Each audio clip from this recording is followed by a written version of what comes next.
Here we go. Let's do This it. is going to be a pretty deep dive into Sales 101 for founders. We've been getting, interestingly enough, we started in the trenches as hardcore sellers in like tech sales. Obviously, we have experience as founders. We've had our own startups even in the past before higher levels, but we've had a lot of founders come in recently that not only on YouTube are asking us like, hey, how do we scale our business? Like, how do we start selling? Like, even people that are buying our AE mastery course now that are like literally coming in asking for advice. So we thought this video was long overdue to just talk about like, what does this look like? And this is like a very, very broad topic. So we're going to try to distill it down into what we believe are like the key pillars and foundations to really get started and to at least not make some of like the grave mistakes that we've seen, at least like in the small subset or data pool of people that we've had inside of higher levels. But I'll throw it over to you. We have quite the agenda. So Yeah, I'll set the agenda for everyone. There are timestamps in the video, by the way, if you do want to jump around. But as Chris mentioned, this is going to be a really deep dive, something we felt didn't really exist and should exist on the internet. The first thing we're going to talk about is the difference between sales and marketing. This is something we found that founders often overlook. We'll certainly get into that. Next, we're going to look at the number one mistake that new sellers make, more speaking to the individual skill set of selling. Then we'll look at what does the sales process even look like from first call or email or introduction from your VC partner to closing and actually receiving money. What are all the major steps and milestones in between? Then we're going to talk about the difference between selling to small businesses and enterprise businesses. Then we'll look at selling in product market fit or pre-product market fit. We'll talk about finding your first customers because as a founder, you're going to have to do that yourself. There's no salesperson you can hire that'll do that for you. Then we're going to look at selling in a venture-backed model versus a bootstrap model. And lastly, we're going to talk about scaling too fast, something we've seen both as reps working for other folks and within our own companies and companies that we consult at higherlevels.com. But Chris, I don't know if you want the first point, difference between sales and marketing, but I can take a stab at it. Yeah, I think this one's interesting because this is probably the one that we see happen the most is people will come in and they'll be like, hey, I think I have a sales problem, right? I need to learn how to sell. I need to learn how to set up a sales process. I got to put in place like 3 reps. And again, we have like a whole sub bullet for that. But a lot of the times we have to work with founders very closely to identify and diagnose, like, do you really think that this is a sales problem? Do you maybe think it's a marketing problem? Because this is going to differ, right? From vertical to situation to product. But a lot of the times people will come in, they won't have a website, they won't have any sort of collateral or any following built up on any website. And they're trying to assert a level of trust and credibility without having any of that stuff. And then they're saying, hey, I hired this SDR or AE and I have them doing 300 calls a day. They're not getting any bites. I'm like, cool. So like what happens on the call? Like, how do you pitch your product? Like, how do you present like what you do? What happens when they ask for like a website? Like, are you calling these people with like any sort of basic interest level in your company or in your offering? Or are you just literally like trying to explain what you do and, just scrambling on the call? Yeah. And so I think that's the biggest thing that we have to work with people on is maybe it's not a sales problem. And I think for us, it was a little bit unique because you built up actually the YouTube to a certain level where you had posted like hundreds of videos. And so if you have a platform where you're doing that stuff, you don't need to spend as much time on a website, right? But for a lot of founders, they're not building up LinkedIn audiences, YouTube audiences, or audiences on any social media platforms and delivering a ton of value. And so what happens is what those people are doing over those 2 years, they're building up a certain level of trust with all these people. Yep. And then it's like the trust tank is filled up to this level and then you're allowed to sell to people because they trust you. But when you're coming out like cold and you're creating like a website in what looks like paint and it's like there's broken links and everything and you're trying to go cold to people, like that's your problem. The problem is not that you need to get, like the perfect cold call script or like the perfect cold outreach script. Like you should probably work on like your basic offering first. And it's actually kind of crazy because sometimes we'll have people that literally land pretty big contracts, but then it's like they'll get into the contracts and they'll get into the engagements and it's just, they didn't even know what they were offering. And so if they don't even know what they're offering, how does the prospect even know what they're offering? And so like sometimes it baffles me that these contracts even get signed, but like the point is, look to see like what do you have internally first. Do you have something that is building credibility? If you have a YouTube channel, if you have a LinkedIn platform, or if you have any sort of platform, then great, leverage that. And you don't have to add as much credibility in the shape of a website or a funnel or anything else. Maybe it's just a simple website. That's how we started with higher levels, right? Totally. We were piggybacking off of like the audience that you have built on YouTube, all the value, all the credibility. People trusted us enough to say, you know what, I've gotten so much free value out of this that I trust these guys to pay a couple $100. Yeah. And so very long-winded way of saying like, please just look internally first to make sure before you start going out and hiring all these people, just have basic collateral in place. But I'll throw it over to you. No, for sure. I think really great points. And, kind of zooming back out as well, I think a really simple analogy, it doesn't do it justice. It breaks down at some point. But I look at sales and marketing like fishing. I think a lot of people, you're going fishing for the first time. You're like, I need to catch fish. Like, how do I reel it into the boat? How do I do all of these different things? And marketing instead is actually like the difference in my mind is marketing is everything you do before the fish actually bites your bait. So researching what kind of fish live in the body of water that you're going to, what kind of boat should I use, what kind of bait, what kind of rod, what pound test line, like all of these different things that go into fishing, that is marketing. And my point being is if you're in the right spot, if you have really good bait, if you are doing the simple things correctly, you're going to have 10 fish looking at your bait versus maybe one if you're just making it up as you go. So we'll make a part 2 and let us know in the comments too if you want us to do a dedicated marketing video. But I think that's a really strong point of emphasis I see as a founder who's never sold before is like, I need to sell something. Thus, I need to learn sales. And you buy books. You watch videos like this, you follow 50 people on LinkedIn that are sales influencers, but you're listening to someone who sold to a completely different persona, sold a completely different technology. And oh, by the way, all the months you're spending doing this, you haven't built any website, any infrastructure to actually get people organically interested in what you're doing. Again, the marketing is a separate piece. We're going to look at sales today. But again, now looking at sales in this fishing analogy, it's everything you do once the fish bites the hook. How do you set the hook? How do you start to reel it in?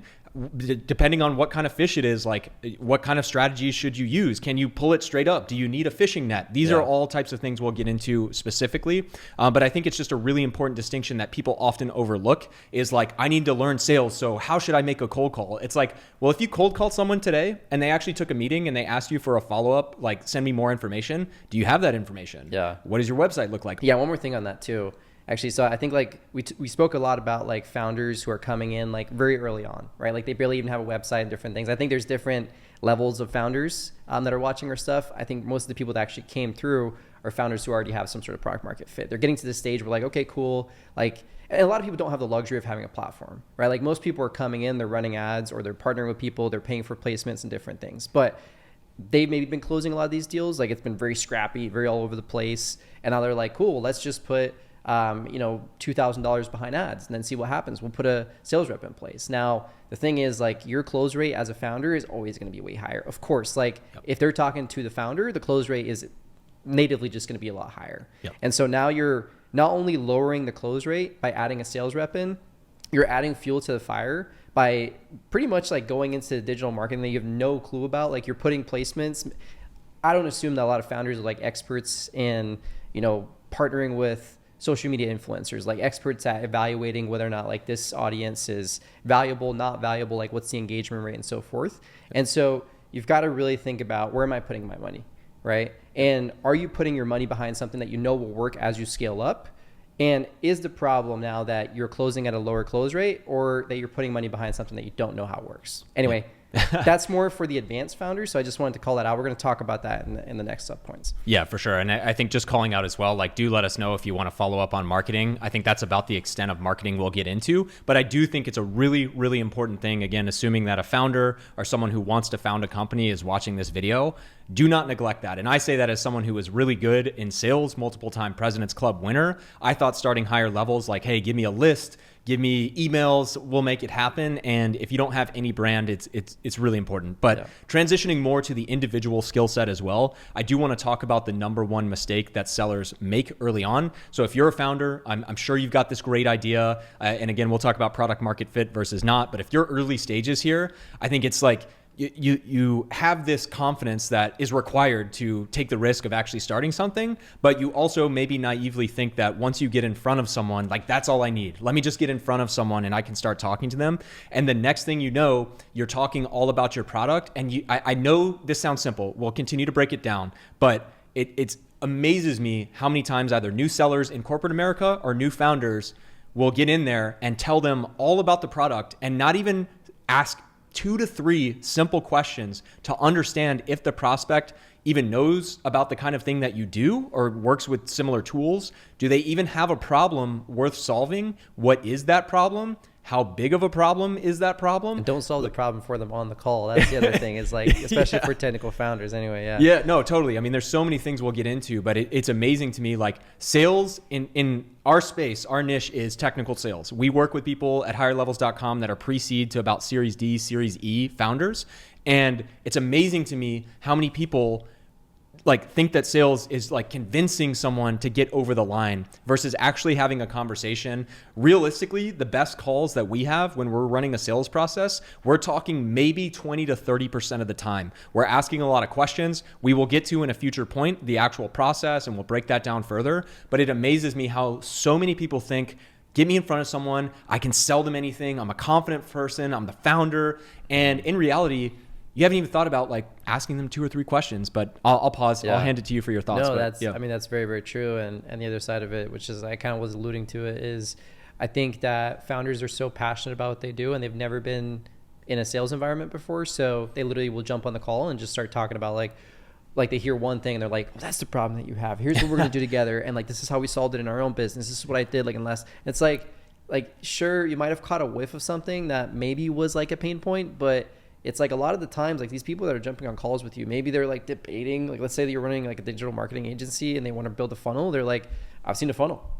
Looks cool. Like, and then you're talking about like, oh, if we optimize and tweak this little color button up here. And it's like, bro, like, I don't know what you're talking about. Right. Yeah. And so a lot of the times you just need to shut up and you really have to get good at listening. I know it sounds like really vague advice, but it's a lot harder than what it actually sounds like. And you have to have like very targeted questions too, because you're going to be talking most of the time if you ask really shitty questions. Yeah. And so 1, make sure that you don't try to solve people's problems on the call, but 2, make sure that you actually understand, like, I think about it this way, and we teach this inside the course too, right? Like the entire purpose of the call is you're kind of providing yourself with ammunition to give a really strong pitch. Yeah. Now, if you give the pitch in the first 5 minutes, do you have enough ammunition to give a really strong pitch that makes them think like, oh, this guy or this person knows exactly what my problem is and what I need? Like, no. But if you spend 15, 20 minutes to really get a strong understanding of like where they at, like, and again, there's so many ways to do this right, so many ways to do this wrong. But if you spend more time on truly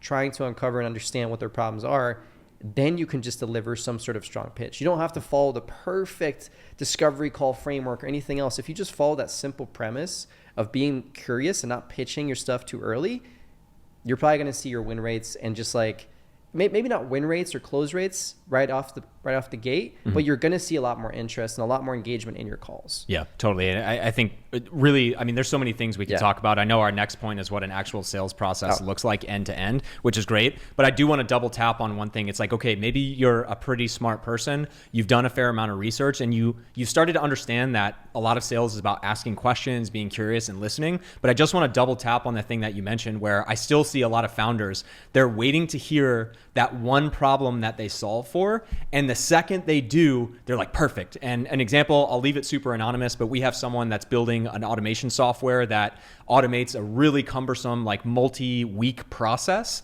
And when we first started working with them, they were like, hey, we were on this call. They said it took them 2 weeks to do this. It took them 4 people to get it done. And I told them that we automate that. And now it's like a month later and the CTO hasn't gotten back to me. And it's like, again, we'll get into this, but even if they have a problem, how big is that problem? Also, by the way, in this specific example, if you're telling people, hey, I'm automating that thing that takes your 4 employees 2 weeks to do, and those 4 employees are on the call, they're now worried that they're going to lose their job because you're automating their work, right? And there's many things that people are just waiting for that one cue of like, yeah, I wish we could automate this. Well, that's great because that's exactly what we do. Yeah. And it's like, well, actually, why haven't you automated it? We're in 2025 now, and you've had this problem based on the information you've told me for 10 years. Do you really want to automate it? Like, why would that even be beneficial at this stage compared to everything you're dealing with? So again, a lot of nuance there. And also there's a lot of videos on our channel that dive into this even more deeply. But I think that's the biggest thing I just want to emphasize at the individual skill set level. Now transitioning more towards like the actual process of it. Like that is the number one thing people mess up individually as well. So now maybe transitioning towards the sales process from let's say you're a founder, whether you cold call someone or email someone, or one of your investors introduced you to another one of their portfolio companies, and you've set up that initial interaction. Chris, maybe I'll hand it to you because I feel like I've talked a lot in terms of like give everyone a sense for what even the baseline sales process from first touch or point of contact to closing the deal and actually receiving money. Give us a sense for what that looks like. Well, I'll start with this because I think a lot of the times people are just so focused on selling. They just want to close the deal. And so it's like, it kind of ties into what you were talking about earlier. Like a lot of times people and founders will literally like tweak their offerings on the calls. They're like, we can do that. We can get that done. And so a part of the sales process is actually qualification. And especially when you're early on, this is a lot more important than people think because those first customers and prospects that you're going to have are going to shape your offering. And so like, if you sign a contract for 3, 6, 9, 12, I don't know how long, like again, it just differs from product to product, but you're going to sign contracts that might be lengthy with these people. And you're going to be like building your entire offering around them based on their feedback, based on what they say, based on whether they love it, whether they hate it. And so if you go for the prospects and the people that are just like super, like they're almost a pain in the ass, and they're asking for a ton because nobody else that already has an established following or platform wants to do that stuff, then you might be appealing to the wrong people. So the first step of that is just asking yourself, are these people really qualified, or are we now shaping or reshaping our entire offering around something entirely different, right? So you're not really testing for true product market fit. You're kind of just like, and there is a valid strategy to this because a lot of the times you will realize things along the way as you're selling and as you're in the trenches that will be beneficial to changing your offering. But don't change your offering on the premise of just selling, right? And because 6 months from now, 12 months from now, you're going to look back and you're going to say, I hate this. Like, this is terrible. Right. Yeah. And that's, I mean, it sounds stupid, but be a little bit selective about who you actually go into business with. And also when you have that frame, you're not so desperate, right? When you go into a call and you're trying to like literally say yes to everything, it also makes you seem very, very desperate. So I think a lot of the things that we talk about is like tonality and just frame, like be calm and composed and don't feel like you have to close this deal, otherwise you're screwed. And that's really, really easy for me to say. And it's very hard for a founder who's trying to just get their boots off the ground and find some sort of basic product market fit. Totally. But that was the first piece, just qualification, right? When you're on the call itself, kind of talking about the other element of this is like, make sure that you come up with a plan. Make sure that you have some sort of baseline. Well, make sure that you first of all have an understanding of what you're selling, right? Your value proposition, deliver it, and also don't change your strategy after just like 1 or 2 calls. Honestly, for me, it's 30 calls. Like that's my minimum, right? If your sample size is less than 30 and you're constantly changing your strategy left and right, like what you're talking about, what you're offering, it's not going to work. Like you don't have enough data to deduce whether or not your sales process, your value proposition, your marketing, your sales, you don't have any sort of data to deduce whether any of these things are wrong in the first place. Totally. And so obviously closing, all different things, I've spoken enough, so I might throw it over to you. But. No, that's fair. I think that really speaks to like at the individual level at each point of contact, whether it's, Zoom calls, even a cold call, casual meeting at a conference, like those are really great points and takeaways. And I think also if you're a founder, again, our space is really, highly technical. Like we sell cloud infrastructure, databases, CI/CD, DevOps, like that's been our world. And really, if you're starting out, you're probably selling to small customers. That's a future point we'll get into, but the sales process is probably going to take anywhere from 2 to 4 months. And with that in mind, just as some of the key milestones and things to keep in mind, let's say, however you get introduced, you're going to set up typically a 30 or 60-minute discovery call as that first point. From there, again, we have entire videos dedicated to the structure of a discovery call. Also, our AE Mastery program as well talks about that in extensive length. And really at that point, again, a lot of people think, okay, I have the discovery call so I can get them to a trial. And actually, a great point of emphasis to pause is it's a really good place to actually qualify them. Like, do they have a serious need? Even if they want to use your product, why would they buy it within the next 3 to 6 months? All of these different things that we can get into. From the discovery call, let's say that goes well, your goal should really be, I think first and foremost on the discovery call is to understand what they're using today, just understand all about their world to say it's most simply. The next call that you should set up is most likely a very deep either technical dive, like, yes, you've identified they're a fit. Yes, you've identified an interest. The next call is, hey, bring 3 more engineers from your side, and we want to go really deep into the problem before we give you a demo. Or depending on, maybe you're selling not a super deep technical product, but something that, you can just demo and understand pretty quickly. That second call is a great place to show the demo and really see if they're interested in going further. Again, most of the people we work with are giving free trials. So after that second call, maybe you have a third to check a couple more boxes, but at that point, the next big phase is getting into a proof of concept or demo.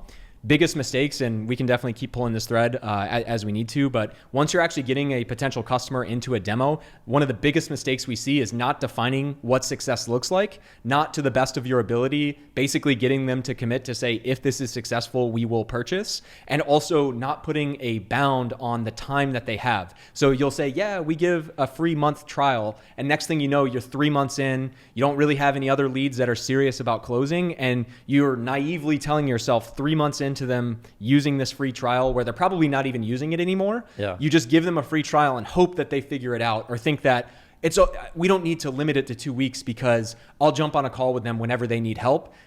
Just fundamentally flawed approach. And then there's procurement and things we can get into as well. But I would say those are the core, before we get into kind of the final T's and C's, actually getting money from them, those are the core pillars that I think a lot of founders maybe have in their mind or don't, but they show up and they're like, let me show a demo. Oh, you want a trial? Sure, have a trial. Like, you get a trial, all that. And then you're kind of just going off of like hoping that it works versus like honestly showing them that you're experienced and you know what you're doing by actually having a very structured process. Yeah. So I'll pause for thoughts on that. Yeah. And you've got to know 100%. And I think you've got to know your market too. It's like, that's like 100% what I would do in an enterprise setting, strategic setting. A lot of the times, the reason why you're doing all that stuff is because you don't start with access to power, right? You don't start with the person that's making the decision. So like if you're selling to small businesses, you're typically going to have literally the founder on the call. So like you maybe don't have to extrapolate that sales process to that extent. But what you do need to have is like a very flushed out demo environment, trial environment, so you can literally spin it up on that second call, right? But like if you're starting with, let's say that you're starting with like a sale, or not sales, but like engineering manager or something like that, right? You've got to work through like 3 steps to get to the person who's actually going to sign off on a contract. And so, yeah, you've really got to know what market that you're selling in. And this is a really, really good point that you just brought up, because a lot of the times people will be selling to enterprise customers. They'll take advice on LinkedIn, on YouTube from people who are selling to SMB or Velocity or anything else. Completely different like sales motions. And so like typically the rule of thumb is, the higher the deal size is, the more strategic your deals are, the more of this friction that you're going to have to get through, and the more flushed out your sales process has to be. Totally. But if you do have access to power very early on, you've got to be ready to like present value on that first call. You don't have to like necessarily bring up and open up the demo environment or trial environment.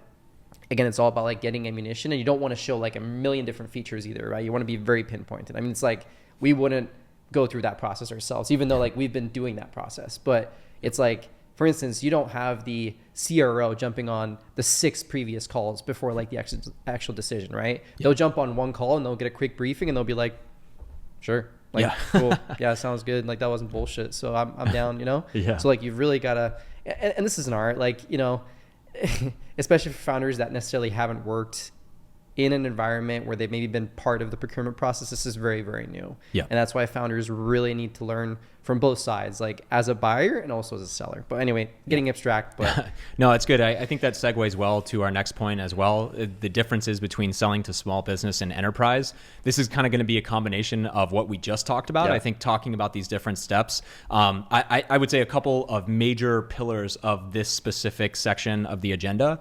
One of the biggest things that you mentioned, and I want to really reemphasize, is when you're selling to small businesses, that can be a great starting point, but you often discount the fact that you have access to power very quickly. This is something I saw as a rep, as a founder, obviously, as well. Like if you're selling to a 50-person company and you're selling and solving a big problem for them, the CTO or CEO is probably going to hop on a call pretty soon because they're aware of the problem. When a company is that small, everyone generally knows what they're trying to accomplish, and everyone also generally knows like some of the biggest problems that the organization has. And that totally changes when you get to the enterprise side. And the only reason I bring this up again is we've worked with founders that are having a lot of success in the small business world, and their gut reaction is, let's go up market, let's sell to enterprise companies. And it's like, why? Like, you're doing 3 million a year, you've grown 300% this year, and you're only doing 3 million. Like, there are way more small businesses and a process that you've started to identify that works really well for your specific company.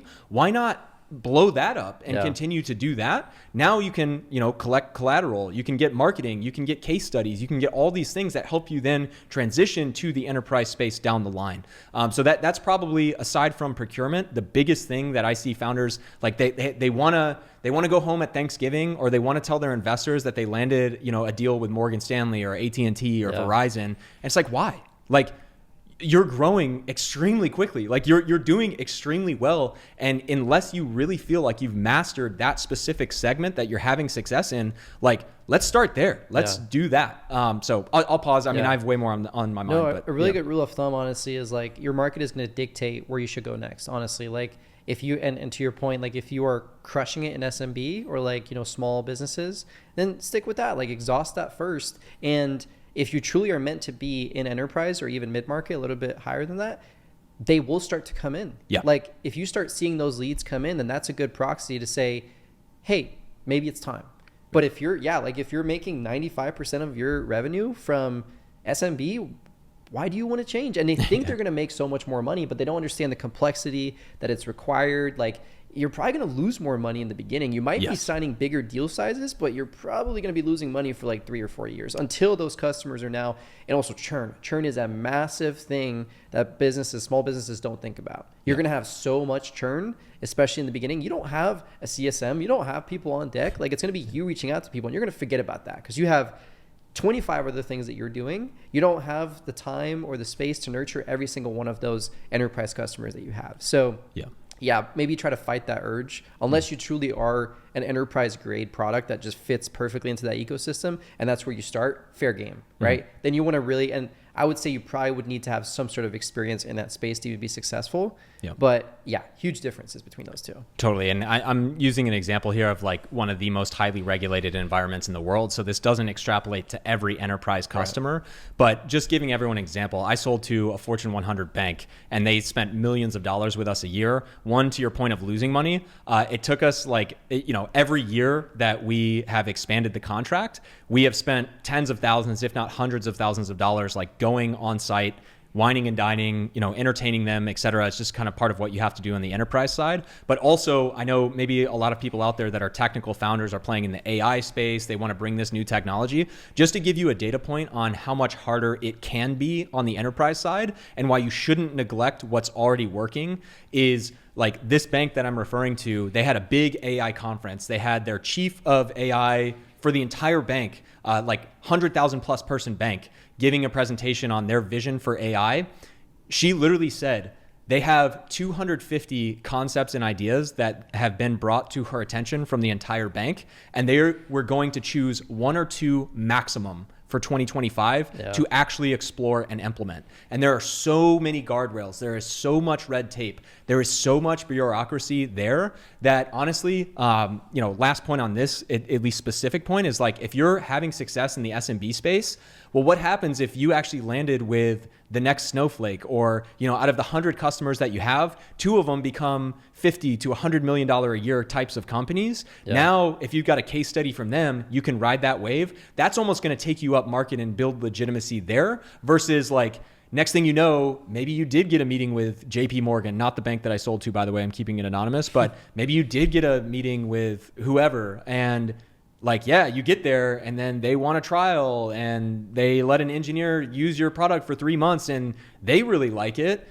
So now how do you buy stuff? How does that engineer who's like employee number 82,316, how do they actually get that approved? Oh, well, their director doesn't approve anything that's not SOC 2 and you don't have SOC 2, Yeah. well, you just wasted 6 months of your life trying to land at a company that if you knew that on day one, you wouldn't have even tried to do. Yeah. So Yeah. I digress. Well, and but coercively too, I've seen companies or even founders that are like, they finally get that like upmarket customer and they're like, cool, now let's start doing this case study and create this testimonial. And they have 95% of their revenue coming from SMB. But now what they've done is they've distanced the main revenue generator in their business, because now they're jumping on every single call with these SMBs saying, we have Snowflake, we have AWS. And they're like, sick. We're an 8-person shop. Like, we're not AWS or Snowflake. You just lost me. Yep. Right? Yeah. And so like, anyway, we can get really deep on this stuff. Yeah, but, no, very but no, real I example. think we covered that really well. So yeah, no, that's awesome. And I think that transitions well too. Now you're a founder, you are trying to find your first customers. Maybe a couple things we would think about when you're trying to find that. I've got a few ideas if you're cool with me kicking this one off. Yeah, I think, again, if you're a founder selling a highly technical product,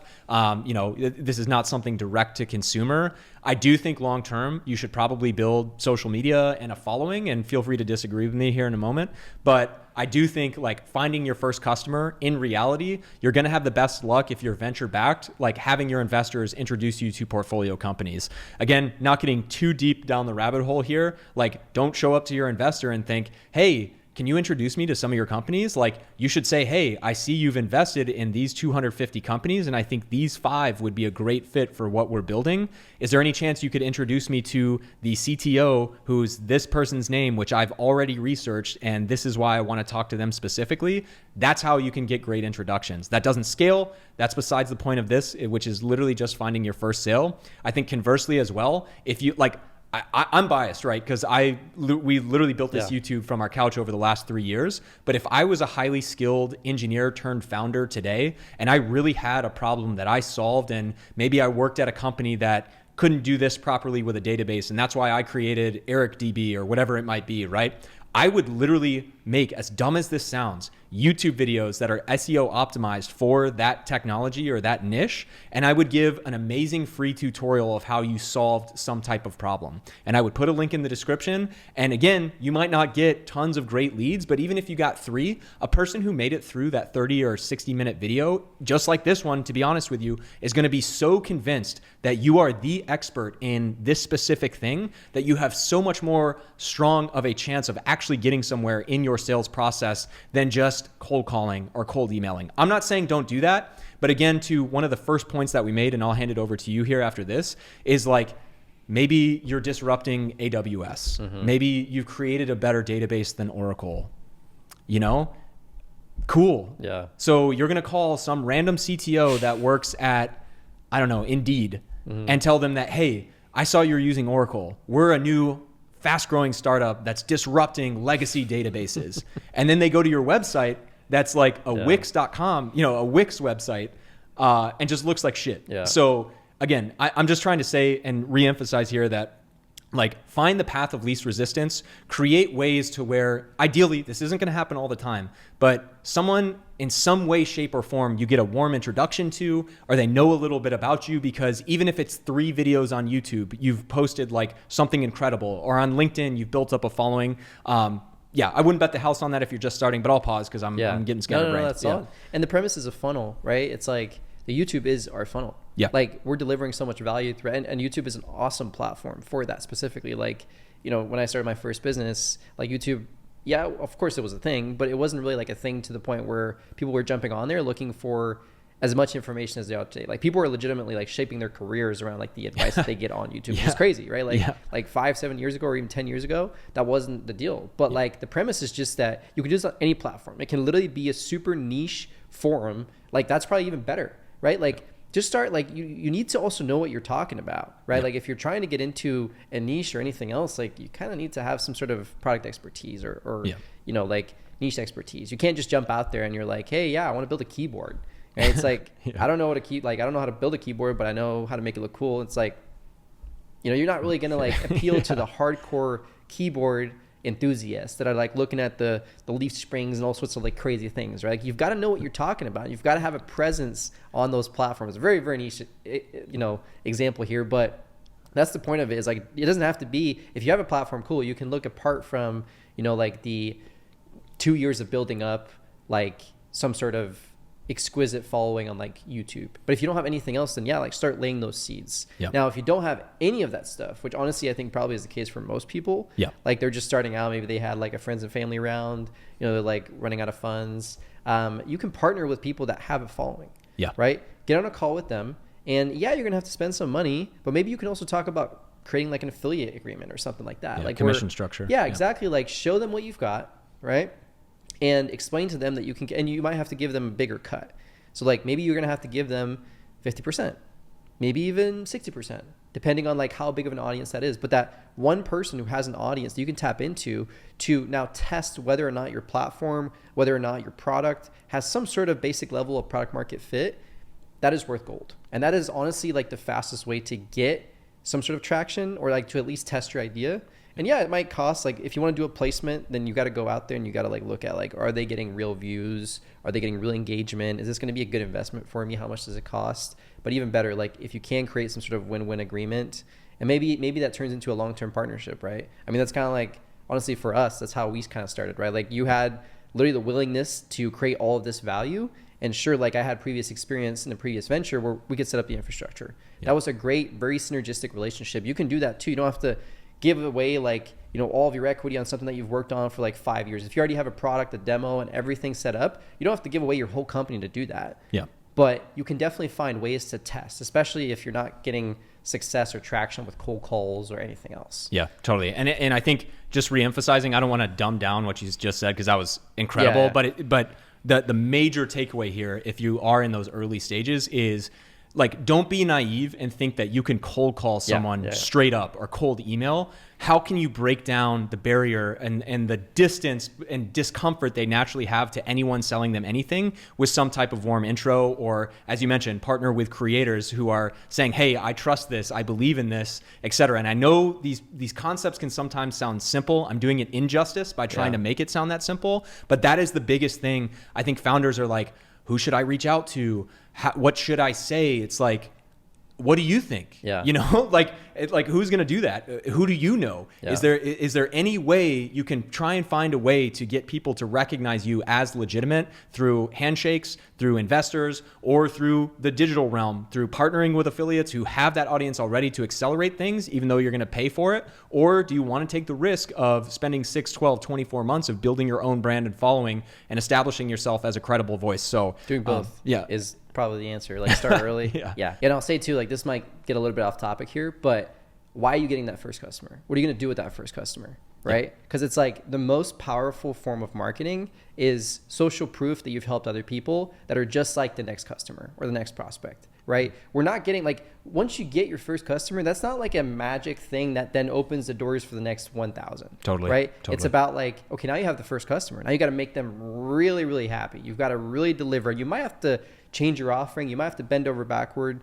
right? You might have to, this is what we're talking about earlier, is like you kind of get into the situation where you shape your offering around like your first prospects. Yeah. But what do you do with that, right? Do you then take them, and how do you take them and then turn them into a success story? How do you touch on the right things? Again, like there's a lot of things you're going to realize as a founder, but it's not just about getting your first customer. It's about what do you do with that first customer? Yeah. How do you use that first customer to create your next 10 customers that will then create your next 100 customers? And again, very, like it can get very broad very quickly, but it's not just about getting that first customer. It's about really setting yourself up for that next stage at every single stage of your business. Yeah, super important. I mean, and I think that transitions well into us talking too about if you're in a venture-backed model or a bootstrapped model. I think honestly, we've kind of talked a lot about that, but I'll actually hand that over to you for your thoughts, because I know you've kind of seen both a little bit more closely than I have. But yeah.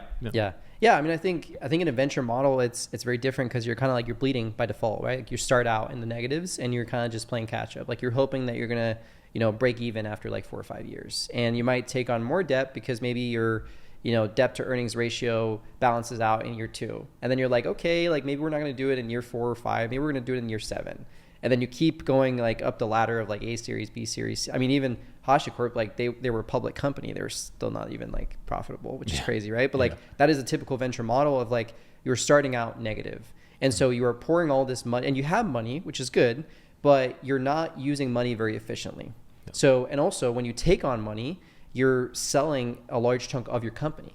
So now you're not the sole person making decisions, and you're also not making decisions for the longevity of the business. You're making decisions on like, and a lot of founders don't know this when they take on money, is like, cool, you know, A series, like, yeah, 3 million sounds great, right? Yeah. But then the expectation with that 3 million, once it hits your bank account, is you've got to show to the investors that you're investing in a sales team, you're investing in marketing, you're investing in the right personnel. You're going to spend a lot of money on that stuff. Yeah. And so now it's like, if you have no experience hiring these people, you are going to be pouring, like, you're not efficient, right? You're not lean. This is why I like the bootstrap model a lot, and nothing wrong with venture capital. Venture capital is like, if you have the experience and the connections, that's like the accelerated model, right? Because you start pouring money into your ads, into like your platform, into personnel, and you just hope that it works out in some way, shape, or form. And yes, you can stack the odds in your favor if you have experience with this, if you can hire the right people and so forth, right? And if you have an A-class investor, that's obviously different because they have better connections. If you have a B-class investor, then it's a whole different thing. So there's a lot of things that go into that, but just remember, first of all, if you're about to take on money, remember what that means for your business. You are no longer the sole person or the sole team in charge of your business. Your priorities are now changing to showcasing over a regular timeline that you are creating some sort of like ripple effect to increase the evaluation of your company. And most of those investors that you've taken on now at an A series are going to sell at probably like a C series or D series. They don't care. They do not care about, and some might, right? Like some, I'm not saying that all investors are bad or all venture capital is bad, but just remember what that does to your business. So if you sell in that environment, or if you are creating that model, you have to do things much faster. And cool, like, you have the money to do it, but just don't be reckless with it. Just because you have $3 million in your bank account, that doesn't mean you have to go out and spend 1.2 in the first like 3 months. Right. Totally. I would add to, just coming from the bootstrap model, because I haven't seen the VC directly myself, and I think I couldn't add anything better than that. So, but I will say, I think on the bootstrap side, just a couple of things. Actually, the one thing I'd say, whether you're bootstrapped or VC, is you do not have to get VC to see if people are interested in what you're selling. That's a huge one. And again, I'm not saying you sell a $100,000 deal before you take VC. I certainly understand, especially in the technical space, maybe you do need to raise lots of money to hire the best engineers in the world to build your specific product. That could be the case. However, if, again, you want to make a couple YouTube videos, or you want to make a couple posts on LinkedIn, and you want to give free value and assert yourself as someone who's very knowledgeable in your space, even just seeing if the right types of people engage with that, forget the number of likes, subs, you know, the number of impressions. It's not about getting 1 million impressions. It's, do you have on a video that has 500 views, or on a post that has 350 like views, do you have 3 people commenting, or even one that says, dude, this video was so dope. Like, this is the one thing I wish I had seen 2 years ago. Now you're onto something, right? Now you know you can play in this space. And again, is this universal one size fits all to every type of company? No. But I think so many people discount, if you're trying to go the bootstrap model, or even figure out if you have something worthwhile, you can test this for free on the internet with your iPhone, for free, whether it's a post, whether it's a video, all of those different things. But and it's cheaper too. Like, I didn't even talk, I got so deep in the sauce with the venture capital. But I think it's so much cheaper to do it. Like, you have more room, right? Like, even for us, we can run these experiments because of the audience that we have. Whereas, like, also, if you are selling in a venture capital model, you also need to set up all the infrastructure that allows you to track all these things. Because if you don't have the right analytics, like, you're kind of just, you're putting money behind ads, and marketing becomes even more important if you have like a venture capital model, because you're literally like throwing ads and just like you're throwing a bunch of fuel to the fire, right? That's kind of like where I was going with that first comment initially early on. But if you don't have the right analytics set up, you don't even know if you're tracking the right things, right? Or like, if you're just using Google Ads without even using, you know, certain like pixel attributions, like high rows, like, and again, I'm getting really deep in the sauce here, but for a founder out there that maybe is in this situation, if you're doing all these things without having that foundation, you're literally just like throwing money out the window, or you could potentially be throwing money out the window. If you have your own platform, or if you are being more intelligent and partnering with people, right? And you're like, you have more leeway to do these things. You have more room to run these experiments more isolated and figure things out. And you don't have 3 partners in the back of your neck, like breathing down your neck saying, hey, like, you know, how is this year going to end up? Like, you know, are we on track? Like, have you sold to your first enterprise customer yet? Right. When you're SMB, again, like, those are the things that are happening. So I think that if I had to break it down really simply, because I did get pretty deep in the sauce here, is like venture capital, analytics, marketing, obviously the right first hires, And these things are way harder to do if you have no sales experience. Totally. So if you're selling Bootstrapped, that's really good. And if you have a platform, leverage that platform. And if you don't, then partner with people where you can run these isolated experiments. Yep. But you also have to make sure that you're tracking these things so you understand what is actually making us money. 100%. Anyway. No, that's great. I mean, these are all things we've worked on with founders at higherlevels.com. I know our last point is about scaling too quickly. Something I definitely experienced in a company where I joined. They hired like 7 sales reps and the product wasn't ready. All the infrastructure wasn't ready. I'm sure I'll talk about that. But this would be the last one. I know you've got a lot of opinions on this as well. To some of the examples we made earlier, you sold your first enterprise customer. You're like, Eureka, let me hire 2 enterprise reps. Or you raised 14 million in funding. So you think, let me get an SDR team, an AE team, and all of these different things. I'll hand it to you for your thoughts on this, but this is something we definitely see as well. People that maybe just need a little bit more patience to get things tuned and or could actually be more lean than they realize if they're going about this the right way. Your thoughts on scaling too fast? Yeah, so, I mean, several pieces to it. The first one, we actually just had somebody jump on a live call, I think like a month ago or so, and they were talking to us about like, hey, we're super successful, we're crushing it. I forgot in one region, I don't know if it was Europe or Asia, whatever. They were crushing it in one region, and they were looking to expand into another region. And now they had been growing really, really fast, and then they were like, hey, like we want to penetrate Asia, I think it was. And they're saying, but we want to hire like an enterprise sales leader, we want to hire like 2 reps. And I'm like, well, how have you been selling so far? Right. And they're like, oh yeah, it's just been me. And I'm like, okay, so why don't you try to penetrate like Asia doing it yourself or going inward on what you're already doing? Like, and it was kind of like, oh wow, so like there is this random, and it's no disrespect because like that is a valuable skill set to have too, is like, you've got to systematize in your business. You can't just be the one selling everything on your own. But if you're talking about like going out and doing these things, like use what you're already doing to test if you want to like expand into a new market. Or even if they're doing well, which is the other situation, is they're doing well in a market and they're like, well, let's go from, maybe they have like 1 SDR or like even 1 sales rep. And now they're saying, let's hire 5. Yeah. And it's like, if we just increase the ad spend, then we'll have enough leads to go around for 5 reps. And that's not how the math typically adds up. What happens when you exhaust that entire, like ad creative that's been generating all that revenue for you? Or what happens when your audience kind of dries out? Do you really have the bandwidth to support that many reps?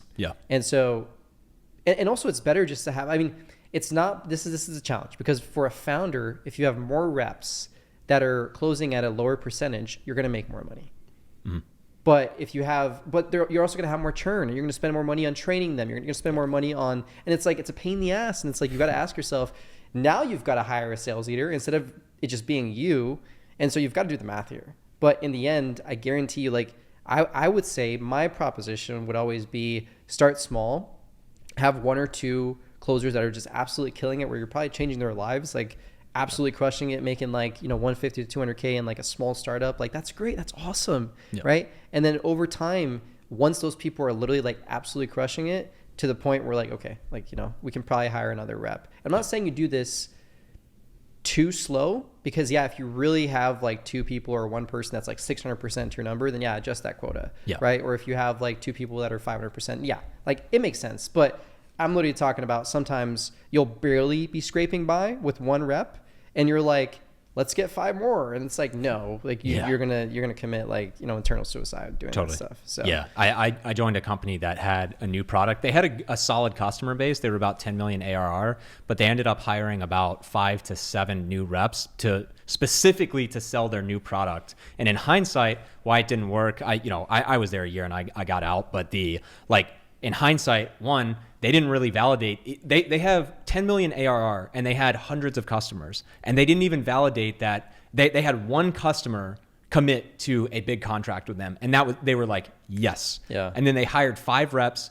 Basically, all of the reps they brought in and poached from other great companies ended up becoming like glorified SDRs. They were paying them an enterprise account executive salary with the expectation that we could generate new business for their new product. We couldn't sell to existing customers. We couldn't strike up conversations with outside of maybe like 5 assigned accounts. Everything else was expected new business. And again, reiterating, this is going to get too hypothetical too fast, but if you're hiring 5 to 7 reps exclusively to find new business and you haven't validated that you can do that yourself with cold calling and cold emailing, this is a marketing problem that you need to solve first before then expecting that getting 5 warm bodies who are used to running calls and not creating content, not creating ads, not creating all these different things. Salespeople are not going to solve your problem. One or two, yes.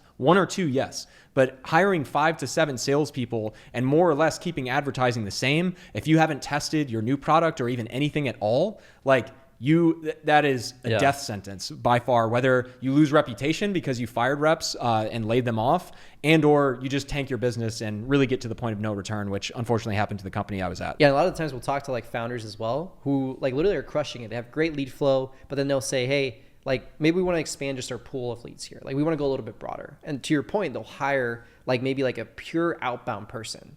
But like what they don't understand is like if they've never done outbound themselves, it's like how do you expect them to figure it out if you couldn't? Yeah. Right? Like if you want somebody to figure out this problem for you, you should probably be paying them like 15 to 20% equity. Yeah. Like that's the level of like worth that you're expecting from somebody who you're paying maybe like 65 or like 75K, especially like in these small startups, right? That's literally like the salary that they think that they can pay, which I disagree with.